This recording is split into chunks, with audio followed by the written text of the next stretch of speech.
জয়ী তার ঠাম্মিকে জড়িয়ে ধরে কাঁদতে থাকে আর বলে, ঠাম্মি জানো, আমার মাও তাকে খারাপ বলে প্রমাণ করতে পারেনি, আর আমিও পারবো না।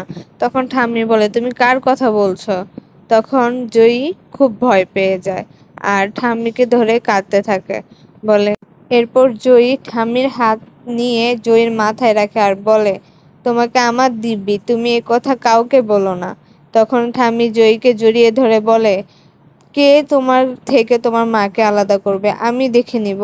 আমি তোমার মাকে তোমার কাছে এনে দেব, তুমি চিন্তা করো না। এরই মধ্যে দীপা রেস্টুরেন্টে যায়, গিয়ে দেখে রেস্টুরেন্টে বন্ধ হয়ে আছে। তখন দীপার মনে পড়ে যে গতকালকে কি হয়েছিল। গতকালকে নাকি খাবারে তেলাপোকা পাওয়া গেছে, আর এই জন্য রেস্টুরেন্টটা বন্ধ হয়ে যেতে পারে। সরকারিভাবে রেস্টুরেন্টটা বন্ধ করে দেওয়া হচ্ছে।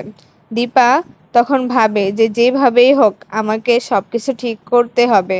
দীপা চেয়েছিল জুঁইয়ের চোখের অপারেশন করাতে, কিন্তু রেস্টুরেন্ট বন্ধ হয়ে যাওয়াতে জুঁইয়ের চোখের অপারেশন হবে না। এতে জুঁই খুবই কান্নাকাটি করে। তখন দিশা বলে, আমাকে যে করেই হোক সমস্ত কিছু ঠিক করতেই হবে। এতেই দীপার চোখ যায় সিসিটিভি ক্যামেরার দিকে। তখন সে ভাবে, সিসিটিভি ক্যামেরার ফুটেজ চেক করলেই তো সমস্ত কিছু পাওয়া যাবে।